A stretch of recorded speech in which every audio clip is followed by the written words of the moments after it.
the world has always been about respect. As a man, you need to be respected. And you're only going to be respected if you do things that people respect. And most of the time, those things are on the other side of fear. We talk about the world we live in today and the problem with girls, et cetera, et cetera. The real problem with the world is that there's an epidemic of cowardice. Men are cowards. Yeah. We have an epidemic of cowardice. Everybody is so afraid. It's on the other side of fear that you're going to garner the respect of other individuals. You have to do things that they're afraid to do, meaning most likely you are also afraid. I've done a bunch of I was afraid. I was afraid 87 times before I got in the ring and cage. It's scary, right? I lived a scary life. But by going through all of that, I am now respected. You have to learn to face your fear. I'm not saying not be afraid, because that's not brave. If you do something and you're not afraid, you're not brave. You have to be afraid and do it anyway. That's what courage is. So I'm not saying you can be as scared as you want, but you still have to go. This also ties into why you need to create your reality. I'll give you an example, man. Everybody around me is brave. I don't hang around with cowards. You have to understand that I've created my reality to the point now where I can only make the bravest decision because everybody I speak to is brave. There's no in my realm.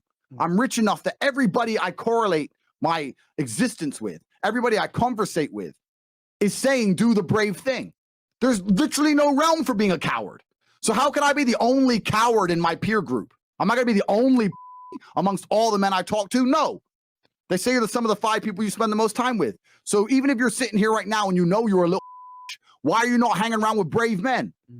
Because there's a magical power amongst men. And it's a magical power which has been forgotten and lost.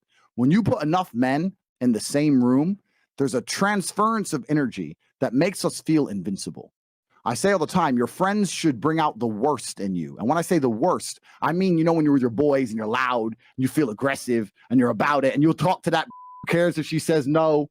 They bring out the worst in you because you don't give a anymore. Because what used to happen evolutionarily is when large groups of men got together, you charged at the enemy. That's what you did. You ran at the spears. Even in World War I, World War II, they ran at machine guns screaming over the trenches. When men get together, there's a magical force that makes us feel brave, makes us feel powerful. So you should be around other men that make you feel that way.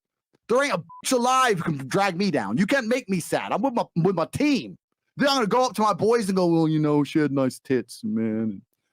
Do you understand what I'm saying? Yeah. So most of these are hanging around wondering why they're You deserve it. You need to create your reality. You don't even need to be brave enough to become brave by yourself. You need to be around men who are already brave. And you need to have enough self-respect to not embarrass yourself like Tommy Fury, like a little punk.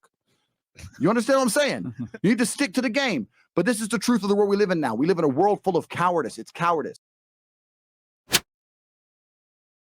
If you liked the video, subscribe and hit the notification bell.